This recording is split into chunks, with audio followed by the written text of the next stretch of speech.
थोड़ी सी डिस्कशन कर लेते हैं एशेज़ मैच के ऊपर। आज एशेज़ की जो डे मतलब हमारा डे ऑफ हुआ है, सेकंड डे ऑफ हुआ है। आदिल भाई, बिल्कुल। कल के डे के अंदर एशेज़ के अंदर हमने देखा कि जैसे 213 रन्स बने थे इंग्लैंड की तरफ से और डे ऑफ हो गया था 3 विकेट के लॉस पे। आज जो है इंग्लैंड की टीम जो है वो पूरी आउट हो चुकी है, ऑस्ट्रेलिया बैटिंग पे आ चुकी है। तो आप इस मैच को अभी किस तरह देख रहे हैं? जी जी बिल्कुल।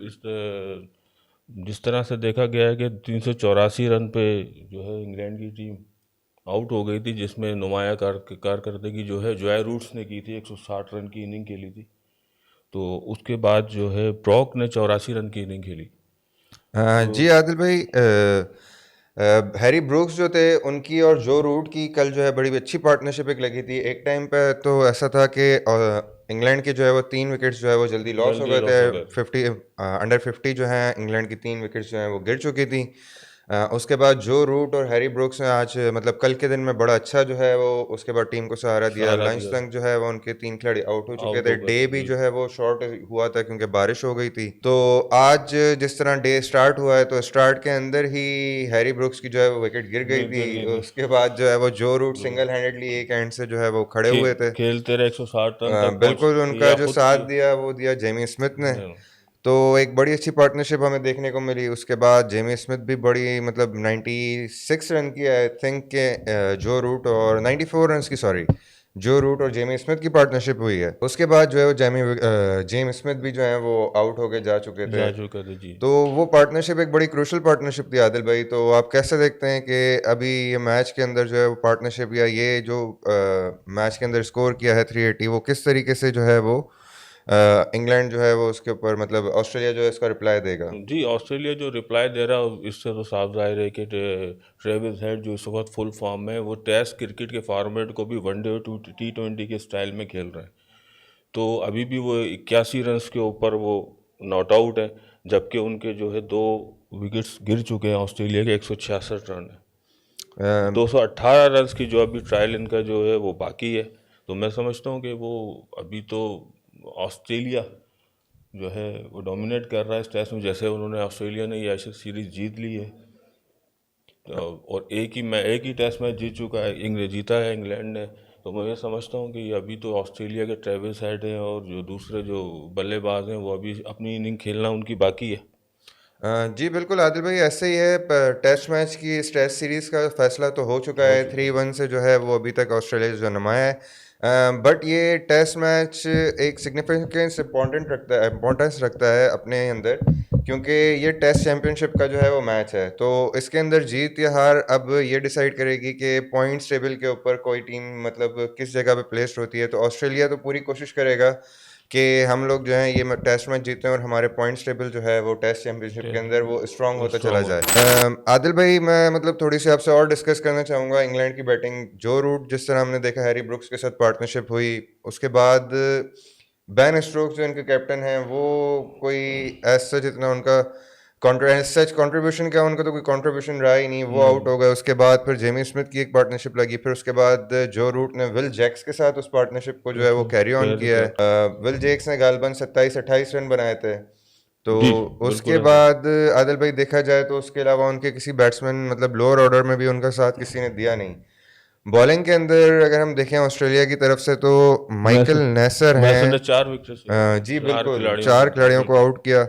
और स्ट्राइक्स ने 2 ली थी विकेट। मिचेल स्टार्क ने मितान दो शाह ने विकेट्स दो ली। विकेट्स ली स्कॉट थी। बॉलैंड ने जो है वो 2 विकेट ली। दो आज विकेट का ली। पहला ब्रेक थ्रू जो है वो स्कॉट बॉलैंड ने दिलवाया इनको, हम्म, हैरी ब्रोक्स की सूरत में, जो कल सुबह बहुत अच्छी एक बैटिंग कर रहे बैटिंग थे। कर रहे थे, बिल्कुल। आज सुबह आते के साथ ही जो है उनकी जो है उन्होंने स्टार्ट के अंदर ही उनकी पहले सेशन के अंदर ही उन्होंने विकेट ले ली। विकेट ले ली थी।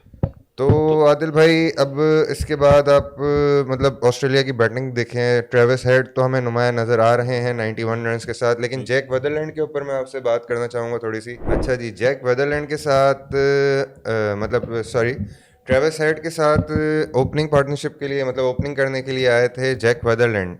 आदिल भाई, जैक वेदरलैंड को इस एशेज सीरीज़ के अंदर मौका मिला है, लेकिन जिस तरीके से उनको हाईलाइट करके जॉर्ज बेली की तरफ से लाया गया है, हमें जैक वेदरलैंड की तरफ से एज सच इस पूरे टूर्नामेंट के अंदर मतलब इस पूरी एशेज सीरीज़ के अंदर हम लोगों को उनकी परफॉर्मेंस ऐसी कोई नज़र नहीं नज़र आई। नहीं है। तो आप क्या समझते हैं किस तरह का मतलब इनका आगे फ्यूचर हो सकता है आगे? नहीं, बिल्कुल, अगर उन पे ऑस्ट्रेलियन बोर्ड ने या ऑस्ट्रेलिया कोच हेड कोच ने एतमाद किया है तो जैक वेटरलन बिल्कुल आगे जाके काफ़ी इनको सूदमंद साबित होंगे। उनको लेग बिफोर किया बेन स्टोक ने, और दोनों जो प्लेयर्स आउट किए थे इनके आज ऑस्ट्रेलिया के अंदर बेन स्टोक ने किए। बेन स्टोक भी जो है मेन लीड पर है इंग्लैंड की तरफ से। लेकिन आपने जो मुझसे सवाल किया कि जैक वेदरलैंड, तो वो काफ़ी, मैं समझता हूँ कि कुछ सोच समझ के उनको ओपनिंग के अंदर लेकर आए, लेकिन वो मुझे लगता है कि आगे जाके वो काफ़ी अच्छा खेल पेश करेंगे। आए हैं अभी तो उन्होंने थोड़ा सा टीम में सेट होंगे, इसके बाद फिर भी ये है कि 21 रन और डबल फिगर में थोड़े वो चलते रहे, लेकिन एक बड़ी बारी नहीं खेली है उन्होंने अभी तक। हाँ बिल्कुल आदिल भाई, ऐसे ही है। एज सच हम लोगों की कोई, हमें इनकी तरफ से कोई इतनी नुमाया कारकर्दगी नज़र और नहीं दूसरी आई बात जिसके ये ऊपर हम लोग उनको साइम, नोटिस दूसरी हो। बात ये भी है, दी एशेज सीरीज जो है ना, ये बहुत बड़ी सीरीज होती है, तो उसका भी थोड़ा सा इन्होंने प्रेशर लिया हुआ है।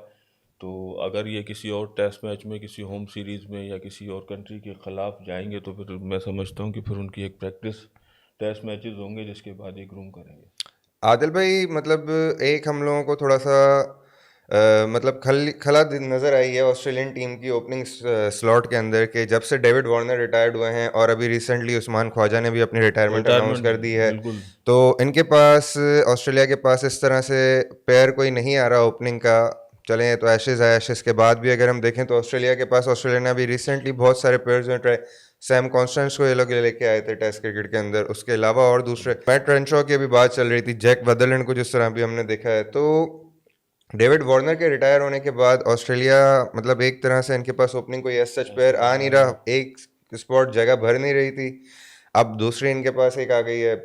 ऑल्दो ट्रेविस हेड जो है वो ओपनिंग कर लेते हैं, इन्होंने स्टीवन स्मिथ को भी ओपनिंग पर ट्राई किया, लुविशिंग को भी ओपनिंग पर ट्राई किया, लेकिन इन लोगों को एज सच कोई इस तरह से पॉजिटिव रिजल्ट देखो मिले नहीं है। साइम, ये प्रॉब्लम तो मैं समझता हूँ कि खाली सिर्फ ये ऑस्ट्रेलिया के साथ नहीं है, ये तमाम, मैंने जहाँ तक देखा है, मेरा जो व्यूज़ है कि तमाम टीमों के साथ ये प्रॉब्लम इस वक्त चल रही है इंटरनेशनल, कि उनके पास ओपनर सेट नहीं है। सिर्फ एक इंडिया है कि अगर टेस्ट मैच में थोड़ा बहुत वो उसके जो ओपनर हैं वो सरवाइव करते हैं, वो भी कोई अहम मैचेस के अंदर वो नहीं खेल पाते। तो ये ऑल ओवर मसला है। लेकिन वो ट्रेविस, अब आप इससे अंदाज़ा कर लें कि ऑस्ट्रेलिया ओपनिंग पर ट्रेविस हेड को लेकर आ गया, जो T20 और फॉर्मेट के प्लेयर, बिल्कुल। उनको लाना पड़ा कि उनको भी चाहिए, लेकिन वो अब अपनी जो फॉर्म है वो खेल रहे हैं। लेकिन मैं साइम आपसे बात करना चाहता हूँ, वो कब तक उनकी फॉर्म बरकरार रहती है, और जिस दिन उनकी फॉर्म ना हुई, अगर कोई बैड लक हुआ, तो फिर ये ऑस्ट्रेलिया के लिए बड़ी मुश्किलात का सबब होगा हाँ बिल्कुल आदिल भाई, ऐसे ही टेस्ट मैच के है। अंदर। बिल्कुल बिल्कुल, आप सही कह रहे हैं। चलें जी, ये तो ऑस्ट्रेलिया का अपना इशू है, इशू ऑस्ट्रेलिया है। इसको खुद रिजॉल्व करे कि उनको ओपनर्स किस तरह और मैं ढूंढने ये हैं। भी आपको बता दूं कि जितनी ये जो सीरीज जो जीती है ऑस्ट्रेलिया ने, वो ट्रेविस हेड की जहराना इनिंग की बदौलत जीती बिल्कुल है। बिल्कुल 83 ऐसे ही है। गेंदों पे 123 रन की उन्होंने इनिंग खेली, उसके बाद फिर वो मुतवातिर इनिंग खेलते गए, तो बिल्कुल। इससे काफ़ी फर्क पड़ा उनको। हाँ बिल्कुल आदिल भाई, ट्रेविस हेड की मतलब जब तक है, जिस तरह वो खेलते हैं वो तो हम सबको ही पता है। उन्होंने इंडिया के खिलाफ तो एक अलग ही उन्होंने कहानी की हुई है। लेकिन एशेस में जो उन्होंने इस वक्त इस आगे वक्त जो इम्पैक्ट परफॉर्मेंस, दिखाया है इम्पैक्ट परफॉर्मेंस दी है। और आउटस्टैंडिंग खेले हैं, तो मैं समझता हूँ कि वो T20 और ODI के फॉर्मेट पे खेले थे वो, जिसकी बदौलत जो है ना ऑस्ट्रेलिया दी एशेज सीरीज अपने नाम कर सका। हाँ बिल्कुल। और इसके अंदर जो बॉलर के अंदर जो मेन किरदार है वो स्ट्रेस का है, नसर का है, माइकल स्टार्क का। माइकल स्ट्रैक का बहुत बड़ा किरदार है, कि बिल्कुल। वो जो है उन्होंने जो बॉलिंग की है, जो टॉप बॉलर रहे हैं, तो इन दो का बहुत ज़्यादा किरदार है। जी बिल्कुल, मिचेल स्टार्क और ट्रेविस हेड के बाद अब हम ऑस्ट्रेलिया के एक बैट्समैन हैं, आदिल भाई, मार्नस लुबुशेंग। हमने देखा ये शुरू में जब आए, इन्होंने एक बड़ा इम्पैक्ट अपना एक छोड़ा। अभी भी मतलब अपनी परफॉर्मेंसेस कर रहे हैं, लेकिन हमें उस तरह की इनसे परफॉर्मेंसेस जी जी, नज़र नहीं बिल्कुल आ रही बिल्कुल। जिस तरह के प्लेयर मतलब हम लोगों के सामने शुरू के अंदर आए थे। इस मैच के अंदर लुबुशेंग भी 48 रन्स पे आउट हो चुके हैं। इसके बाद इन लोगों ने एक जो है नाइट वॉचमैन के तौर पे जो एक बैट्समैन यूज़ किया जाता है, तो उस जगह पे इन्होंने भेजा है माइकल नेसर को। तो अभी 166 रन के ऊपर for the loss of 2 wickets तो ऑस्ट्रेलिया खेल रहा है। अब देखना पड़ेगा कि ऑस्ट्रेलिया जो है इस स्कोर को आगे कितना बढ़ा सकता है। बिल्कुल 219 रन्स अभी ट्रेल हैं ऑस्ट्रेलिया के। बिल्कुल, आज का तो डे एंड हो गया है डे इसका। एंड हो चुका है। हाँ, फर्दर आदिल भाई से हम थोड़ा सा और पूछेंगे कि इंग्लैंड के जो बॉलर हैं आप उनको किस तरीके से देखते हैं, जिसमें बार्डन चेस हैं, मैथ्यू पॉर्ट हैं, जॉश टंग हैं, किस तरीके से आप देख रहे हैं कि कल क्या कोशिश होगी इनकी कि हम ऑस्ट्रेलिया को किस तरीके से जो है वो रिस्ट्रिक्ट कर सकते हैं, क्योंकि अभी तक इनके जो भी टैक्टिक्स इन लोगों ने यूज़ किए हैं against Australia, except one match जिसके अंदर ही मतलब पिच का जो है वो बड़ा एक रोल था, जिसके ऊपर इवन आईसीसी ने जो है उसको डीमेरिट पॉइंट दे दिए हैं, लेवल 3 विकेट जो है उसको कंसिडरेशन में लेके आ गए। तो अब आप क्या समझते हैं कि इन बॉलर्स को मतलब क्या टैक्टिक्स यूज़ करनी चाहिए ऑस्ट्रेलिया को आउट करने के लिए? बोलिए।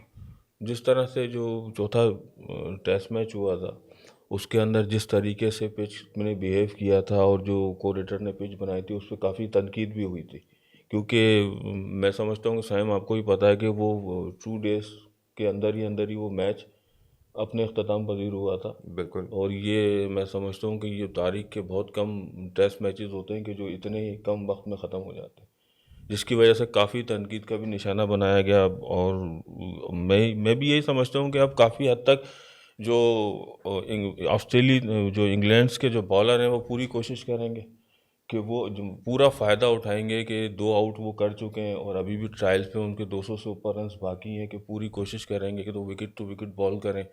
और ट्रेविस हेड जो कि एक जहाराना अंदाज में खेलते हैं वो अभी भी खेल रहे हैं पिच के ऊपर, तो उनको ज़रूर वो उनकी प्लानिंग होगी कि आगे जब ये जो तीसरा दिन उनका शुरू होगा तो ट्रेविस हेड की विकेट को हासिल करने की भरपूर कोशिश करेंगे।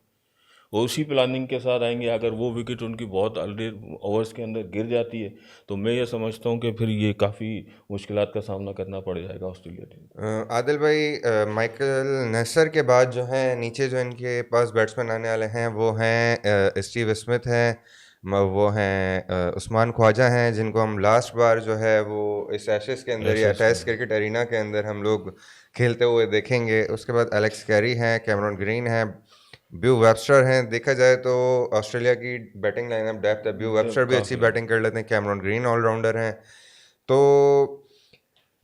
उस्मान ख्वाजा से रिलेटेड मैं आपसे आदिल भाई थोड़ी सी बात करना चाहूँगा कि उस्मान ख्वाजा की आखिरी एशेज सीरीज़ है और जिस तरह से उन्होंने एक इशू उठाया है, मतलब ये इशू जो उन्होंने बयान किया है कि हम लोगों को जो है वो रेशियली बड़ा जो है वो यहाँ पे हमारे अगेंस्ट जो है हम लोगों को इतने मौके नहीं दिए जाते परफॉर्मेंसेस की बेसिस के ऊपर, कलर्ड जो है हम उसके ऊपर जो है बड़ी बातें होती थी। तो इस पे आप क्या कहना चाहेंगे आदिल भाई? बिल्कुल, उस्मान ख्वाजा की जो रिटायरमेंट है मैं तो बड़ी शॉकिंग पर हूँ। और हमारा जीएस स्पोर्ट्स की तरफ से जब पोस्टर लगा, जब हमने उसको अपने पेज पे लगाया तो वहाँ पर बाकायदा तौर पे कल उसके पेज पे जो जो उसने स्टेटमेंट दिया था मुसलमान होने का या कलर का या जो भी कुछ था, डिसअपॉइंट हुआ वो, आंसू भी आए। और उसकी उस मैटर के ऊपर जो है वहाँ पर डिबेट हुई हमारे पेज के ऊपर। ये तो मकसद मैं बिल्कुल चौंक पे था कि इतना सीरियस मामला हो चुका है। तो उस्मान ख्वाजा की जो रिटायरमेंट है वो बड़ी डिसअपॉइंटिंग रिटायरमेंट है। उसको अभी फ़िलहाल तो ये रिटायरमेंट, क्योंकि वो बहुत अच्छी बारियां ले रहे थे। उस्मान ख्वाजा का कैरियर अभी बहुत आगे था, वो खेलना चाहते थे। मैं आपने ये देखा होगा कि जब प्रेस कॉन्फ्रेंस वो कर रहे थे तो उनका दिल, मैं समझता हूँ कि वो था ही नहीं कि वो रिटायरमेंट लेंगे। वो एक मजबूरी, एक मुसलमान होने के लिए जो उन्होंने सारी जो स्टेटमेंट दी, तो मैं ये समझता हूँ कि अब उस्मान ख्वाजा जैसा जो इनको प्लेयर है ऑस्ट्रेलिया का, जो अभी और आगे मैचेस खेलते, वो टेस्ट मैचेस खेलते और आगे खेलते, वो नहीं मिल सकेगा। लेकिन मैं समझता हूँ कि इस टेस्ट मैच के अंदर उस्मान ख्वाजा जो अलविदाई अपनी बैटिंग करेंगे वो बहुत आला करेंगे। बिल्कुल आदिल भाई, हम भी यही एक्सपेक्ट करते हैं। और वो ये एक और मैसेज भी देंगे कि ऑस्ट्रेलिया टीम को जो है मेरी ज़रूरत थी और ये मैंने बिल्कुल जो है ना मजबूरी के तहत लिया है, ये मैसेज भी देंगे वो। आदिल भाई, एक चीज़ मैं आपसे इस बात से भी इत्तेफाक करता हूँ, और दूसरी चीज़ मैं ये समझता हूँ कि उस्मान ख्वाजा ने जो रिटायरमेंट अनाउंस किया, उन्होंने बोला कि बिग स्टेज ऑस्ट्रेलियन, नॉर्मली हमने जितने भी पुराने भी लेजेंड्स जो हमने देखे हैं जो रिटायर्ड होते हैं वो अपने ग्राउंड्स के ऊपर रिटायर्ड हो, मतलब अपने आखिरी सीरीज़ जो है वो अपनी कोशिश करते हैं कि हमारी जो है वो ऑस्ट्रेलिया के अंदर हो, और एशेज से बड़ा मौका मैं नहीं समझता कोई हो सकता था। विनिंग टीम है, मुझे विनिंग एक वो है, एक आपके साथ एक पॉजिटिव वो लगा हुआ होता है, इम्पैक्ट होता है कि नहीं, एक विनिंग टीम का आप हिस्सा है। तो नॉर्मली प्लेयर्स की ये ख्वाहिश होती है कि मैं उस टाइम के ऊपर रिटायर्ड हूँ, तो पॉसिबिलिटी है कि ये सिनेरियो भी हो। साइम, मैं आपकी बात को, सॉरी मैं इंटरप्ट कर रहा हूँ, कि मेरा अपना तजिया है, मेरी अपनी ब्रेकिंग न्यूज़ है कि उस्मान ख्वाजा की रिटायरमेंट, जिस तरह से डिबेट ऑस्ट्रेलिया के अंदर हुई है, पूरे इंटरनेशनल लेवल पे जो डिबेट हो रही है, मैं ये समझता हूँ कि ऐसे सीरीज़ के बाद उनके जो जो भी लोग हैं बोर्ड के और जो भी मकसद स्पोर्ट्स से ताल्लुक़ रखने वाले काउंसिल ने ऑस्ट्रेलिया की, वो बैठेंगे और कुछ फैसला करेंगे। मैं ये भी हो सकता है कि उस्मान ख्वाजा की जो है रिटायरमेंट को वो वापस ले लें। और ये बिल्कुल एक, ये मेरा तज्जिया है, मेरी एक ब्रेकिंग न्यूज़ है कि हो सकता है कि जो स्टेटमेंट उस्मान ख्वाजा ने दी वो बिल्कुल मकसद है कि दिलों को छूने वाली स्टेटमेंट थी, जिसमें वो गोरों के दिलों को भी छुआ। वो उसमें कोई वो नहीं था कि मुस्लिम है या मुस्लिम है जो, लेकिन वो गोरों, मैं जहाँ तक ये देखता हूँ मैं कि जिस तरीके से डिबेट हो रही थी जीएस स्पोर्ट्स के पोस्टर के ऊपर या दूसरे रिटायरमेंट की जो उन्होंने स्टेटमेंटें दी थी जिस पे वो डिबेट कर रहे थे, मैं ये समझता हूँ कि मेरा तज्जिया है कि वो हो सकता है कि इनकी रिटायरमेंट को वापस ले लिया जाए और सही इनको बाकायदा तौर पे एक इज्जत और एहतराम के साथ उन अपनी टीम के अंदर जगह ऑस्ट्रेलिया में खेलने के लिए उनको कहा जाए। सही सही सही सही। आदिल भाई, ये एशेस के ऊपर हम लोगों ने मेरे ख्याल से काफ़ी डिस्कस डिस्कशन होगा। डीपली, मतलब हम लोगों ने डिस्कस कर लिया। अब देखना ये पड़ेगा कि ऑस्ट्रेलिया डे सेकंड के ऊपर 162 रन्स पे for the loss of 2 wickets आगे इस चीज़ को किस तरह प्रोसीड करती है, आगे अपनी इनिंग्स को किस तरह कैरी करती है। उस्मान ख्वाजा में फर्स्ट इनिंग है, सेकंड इनिंग के अंदर लास्ट टाइम खेलते हुए नज़र आएंगे। पॉसिबिलिटी है कि यही उनकी लास्ट इनिंग हो। पॉसिबिलिटी है कि इंग्लैंड जो है, मतलब ऑस्ट्रेलिया एक बड़ा टोटल सेट करे और सेट करने के बाद इंग्लैंड को उसके अंदर आउट करे। तो जो भी सिनेरियो होगा इंशाल्लाह हम आप लोगों से आगे भी हम लोग डिस्कस करते रहेंगे।